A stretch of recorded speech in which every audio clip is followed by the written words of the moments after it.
തദ്ദേശ തിരഞ്ഞെടുപ്പിൽ പാർട്ടിയും എൻഡിഎ മുന്നണിയും ഇതുവരെ കാണാത്ത പങ്കാളിത്തമുണ്ടെന്ന് ബിജെപി സംസ്ഥാന അധ്യക്ഷൻ രാജീവ് ചന്ദ്രശേഖർ തദ്ദേശ തിരഞ്ഞെടുപ്പ് ഒരു ഫൈനലായിട്ടാണ് കാണുന്നത്.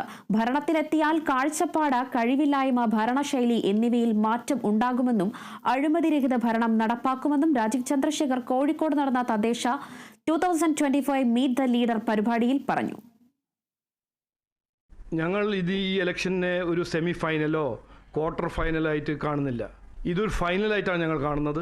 ഇന്ന് സ്ഥിതി എന്താണെന്ന് നിങ്ങൾക്ക് എല്ലാവർക്കും അറിയാം. അതിലൊരു മാറ്റം കൊണ്ടുവരാൻ ഞങ്ങൾ ആഗ്രഹിക്കുന്നു. ഞങ്ങൾക്കൊരു അവസരം ജനങ്ങൾ തന്നാൽ അതിലൊരു മാറ്റം കൊണ്ടുവരും. എന്താണ് മാറ്റം എന്ന് ചോദിച്ചാൽ, കാഴ്ചപ്പാടിലൊരു മാറ്റം, കഴിവില്ലായ്മയിലൊരു മാറ്റം, അഴിമതി ഉള്ളൊരു ഭരണത്തിലൊരു മാറ്റം, ജനങ്ങളെ പ്രശ്നങ്ങൾ പരിഹരിക്കാണ്ട് എത്ര കൊല്ലമായിട്ട് ഇരിക്കുന്ന ഒരു ഭരണത്തിലൊരു മാറ്റം, പ്രവർത്തിക്കുന്ന ഒരു ശൈലി, ഭരണത്തിൻ്റെ ശൈലിയിലൊരു മാറ്റം. അപ്പോൾ ഇതൊരു പൊളിറ്റിക്കൽ ചേഞ്ച് അല്ല, ഭരണമാറ്റം മാത്രമല്ല, ഭരണശൈലീൻ്റെ മാറ്റമാണ് ഞങ്ങൾ മുമ്പോട്ട് വയ്ക്കുന്നത്. ഞങ്ങളുടെ ഒരു വാഗ്ദാനം.